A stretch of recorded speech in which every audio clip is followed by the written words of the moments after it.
بازیمن نے 31واں سالانہ سے روزہ عرس شریف تقاریب حضرت خواجہ سید محمد وحید الدین قادری رحمۃ اللہ علیہ کا 26 اپریل تا 27 اپریل چہارشنبہ تا جمعہ سندل و مالی و جشن چراغاں کا اہتمام کیا گیا۔ سجاد نشین و متولی خانقاہ ہاشمی چناردر پلی محبوب نگر پیر طریقیت حضرت صوفی شاہ محمد مختار الدین اسلم المعروف منور علی شاہ قادری سچاد شتاری صدارت کریں گے۔ ریاستی وزیر ڈاکٹر وی سرینواس گوڑ کے علاوہ ملکی سطح کے سجادگان، علماء کرام، مشائقین اور سیاسی قائدین شرکت اور مخاطب کریں گے۔ اسد العلماء مولانا محمد محسن پاشا قادری نقشبندی جنرل سیکریٹری کل ہند سنی علماء مشائخ بورڈ ناظم اعلیٰ ہوں گے اور تینوں دن عوام الناس کے لیے تناول تبرک کا خاص و عام اہتمام رہے گا۔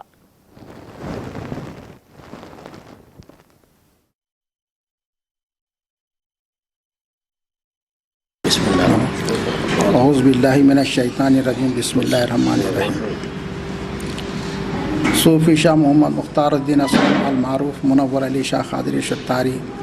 جانشین حضرت خواجہ سید محمد وحید الدین شاہ قادری رحمۃ اللہ علیہ کا عرس مبارک 31واں بڑے ہی جوش و خروش کے ساتھ بصد عقیدت منایا جا رہا ہے، جس میں ممتاز علماء دین اور تقریباً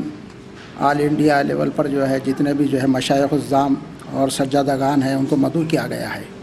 اور جس میں انہوں نے وعدہ کیا ہے شرکت کرنے کا، جس میں خطاب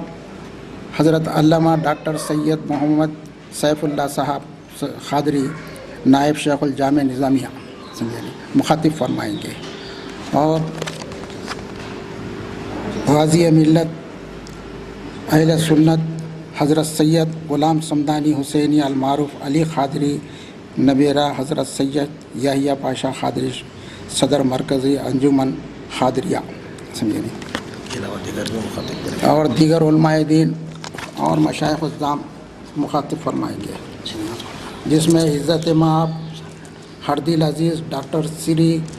وین سرینواس گوڑ صاحب ریاستی وزیر سیر و سیاحت کھیل کود و آبکاری شرکت فرمائیں گے، جناب محمد امتیاز صاحب اساخ صدر نشین اقلیتی مالیاتی کارپوریشن، جناب عبد الرحمن صاحب صدر نشین مارکیٹنگ کمیٹی، جناب محمد عبد الحادی صاحب صدر مجلس اتحاد المسلمین، جناب ذکی صاحب